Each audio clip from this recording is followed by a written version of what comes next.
everyone, welcome back to my channel. My name is Heather and today I am here to finally wrap up everything that I read in the month of November.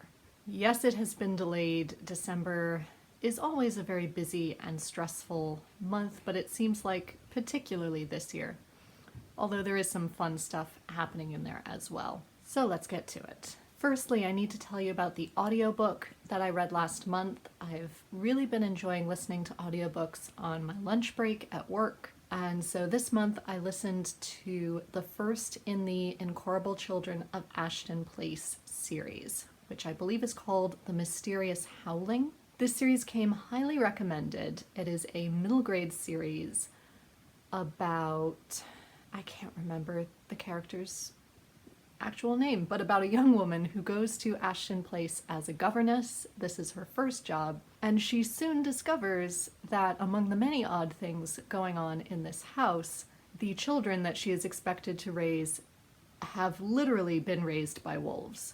And so she has to teach them how to behave according to Victorian standards. It was very cute. I particularly liked the narration style. It felt very Lemony Snicket-esque in terms of the asides that the narrator gives to you, the reader. I didn't love it.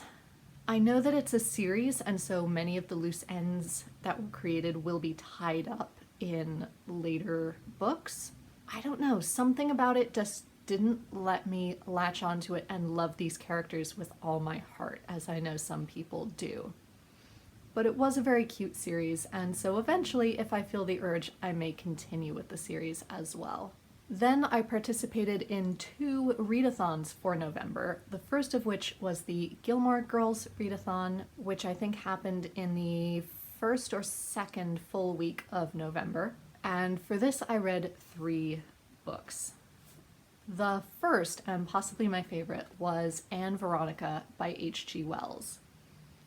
This was a really wonderful book, and I'm really pleased I got my hands on it. This is a book about Anne Veronica, who decides to break free of her father's control, leave her father's house, and try to make her own way in London. And she has loads of adventures along the way. They are seemingly very small, but they are packed with meaning. It is not an easy journey. It is not always an easy read. She goes through some really horrible things. She meets up with some really terrible people.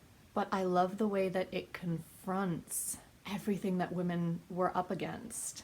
And also the fact that the suffragette movement was wonderful, but it didn't necessarily fix everything. It was just really fascinating. This is one I feel like I would need to reread several times to really get everything out of. Which is really great because I really don't like H.G. Wells's science fiction. But this fiction was very good. I then read Tuck Everlasting by Natalie Babbitt because, yes, I had never read Tuck Everlasting before. It was good. I enjoyed it. I was surprised by how beautifully written it was. I don't know why I expected it to be not beautifully written. But the prose was very beautiful. I'm still not sure about the ending. I loved all of the moral questions that it posed, especially to so young an audience. That paired with the complexity of the prose really makes me appreciate it. It doesn't underestimate its audience and it doesn't dumb things down. But I have to admit, I didn't understand the ending. I mean, I know what happened, but I don't know what that frog was supposed to symbolize. So I liked it. Am I going to hold on to it? I haven't decided. Then I also read The Breadwinner by Deborah Ellis, which again was a very hard read, but such a good read. I'm glad that I read it. This is about a young woman named Parvana who is living in Afghanistan under Taliban rule, and thus things are very hard for her family. She can read, both of her parents are university educated, but she can never let on that she is educated. Her mother and her older sister are too terrified to leave the house. You can be arrested for no good reason, And so eventually, due to a number of circumstances, she ends up dressing as a boy to try and support her family. This is heartbreaking. It is really, really hard to read, but it's so well delivered. It's so simple, and yet it's so important, and I wish more children would read it. Then I also participated in Nonfiction November, for which I read 4 books. First, I read Being Wagner by Simon Callow, and this is a biography of Richard Wagner, the famous composer. And I wanted to read this because I hoped that it would help me come to terms with my conflicting feelings about Wagner. On the one hand, he was a musical genius and wrote some truly beautiful operas. On the other hand, he was a horrendous human being. And I didn't know what to do with both of those. I don't know that this book helped me with that question anymore. I think I'm still in the same place. But it was fascinating to know more about how he grew up, how he became a composer, the fact that he was largely self-taught. It offers no excuses for all of the terrible thoughts that he had and that he sometimes published, but it does bring you a new appreciation for his work. I don't know. I still don't know how I feel about Wagner, but I'm glad that I read this book. I will say I don't think it's quite for beginners. I think it does help to have a grounding in music theory, or at the very least to have heard bits of the major parts of the Wagnerian canon, and to at least know the plot lines for some of his operas, because they will go on at length about how similar he was to the character that he was writing for Die Meistersänger von Nuremberg. Most people have never heard of that opera, so if you're unfamiliar with it, you might not get those parallels. But if you have at least a vague grounding in his work, I think it's a very worthwhile read. I also found it very intriguing, his relationship with German nationalism, which, even though he and Hitler never overlapped, he was dead long before Hitler came to power, there's a reason why he was Hitler's favorite composer. He did have some horrible anti-Semitic feelings, and he was a huge proponent of German nationalism. But what I loved that this book brought up was the fact that most people around him at the time felt very uncomfortable with that idea, not just because nationalism in general does not lead to good results, but because Germany had only been recently united. So what precisely was he a proponent of? There was no real German identity. And yet he was such a big fan and was pushing in Germany above all, German art above all. And people were going, what even is German art? And that's a really fascinating question to consider. Again, I don't know that this book gives you an answer to any of that, but it was really interesting just to think about. That's my ultimate feeling about this book. It gives you lots to think about. No answers, but lots of food for thought. Then I read Madly Deeply, The Diaries of Alan Rickman. I was excited, but I was nervous going in because I love Alan Rickman so much, and I was so pleased to have a part of him to hang on to now that he's been gone for so long. But on the other hand, I was very nervous to find out that maybe he wasn't the person that I had imagined him to be. And I can honestly say there's a little bit of both in here. Because these were his diaries, he was incredibly honest, because I don't think he ever expected that anyone was going to read them. And at points, I did get rather annoyed with him. He does get on his high horse about art and how things should be done, and gets quite pissed off when they are not done to his satisfaction. Including a bit where he goes on about how in Sense and Sensibility we never hear from the men, and how it's all about the women's journey, and they've edited it to be all about the women, and we never get to know any of the men, and come on, what are you doing? And I'm sitting there going, have you read Austen? It is all about the women. We know very little about the men. And that's kind of the point. I get that you're disappointed because you love this character so much, and honestly so do I, but that's part of the joy, is that we don't know an awful lot about what's going on with him. We have to fill in the gaps for ourselves. So I did get rather frustrated with him on that point, but on the other point, he had a lot of really beautiful moments as well. My main issue with this book is the way that it was edited. Whoever edited it clearly just took bits from his diary, stuck them in here, and Alan Rickman knew many, many people involved in the arts, and your average reader isn't necessarily going to know all of them. So the editor did stick in footnotes to explain who people were that he was mentioning. However, those footnotes were completely unhelpful.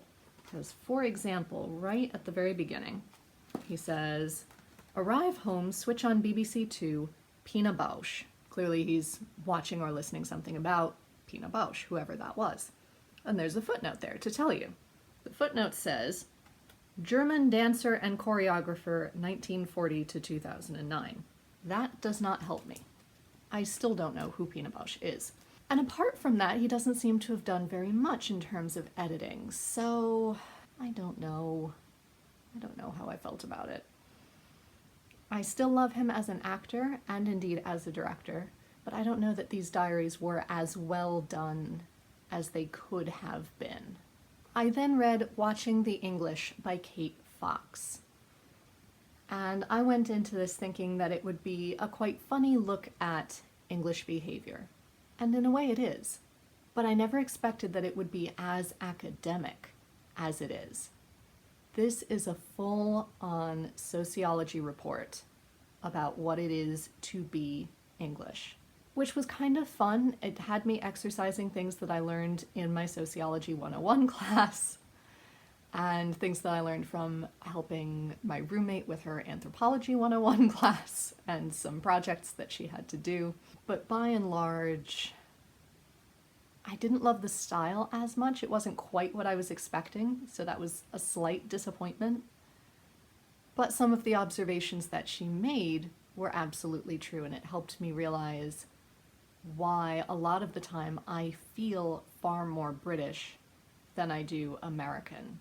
I have been raised reading and listening to English speech and English behavior, and it's far more suited to my introverted nature. And finally, I read The Salmon of Doubt by Douglas Adams. Well, I should say I read part of it. This book is a mishmash of a variety of things.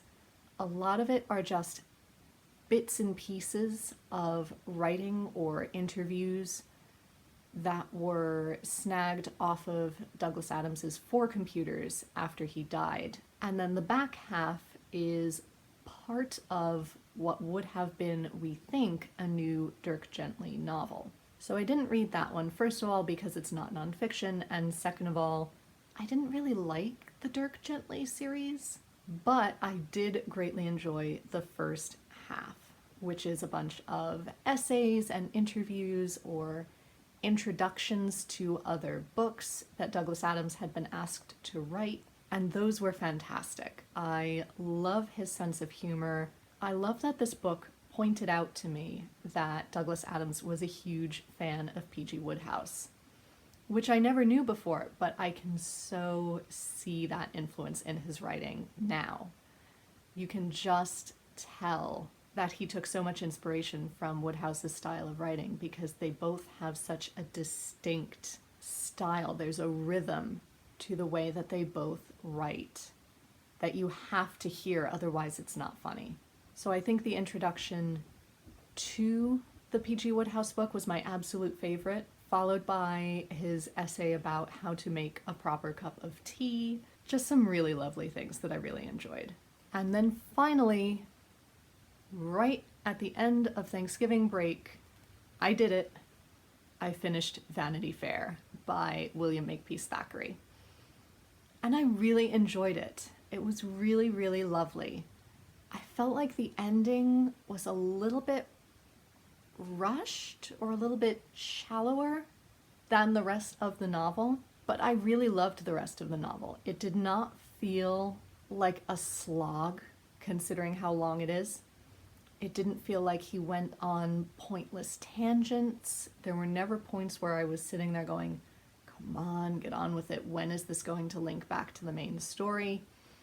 He was very, very clear and very intentional, and everything in here needed to be there, which I really admire. And the characters were all clear and fascinating, and I can't wait to watch the television series. So I'm really, really glad that I finally read this. So there you have all of the books that I read in November. Let me know down below what you thought of any of these books, if you have read them, or what your favorite read of the month was. Until then, be safe, be well, and happy reading. Bye everyone.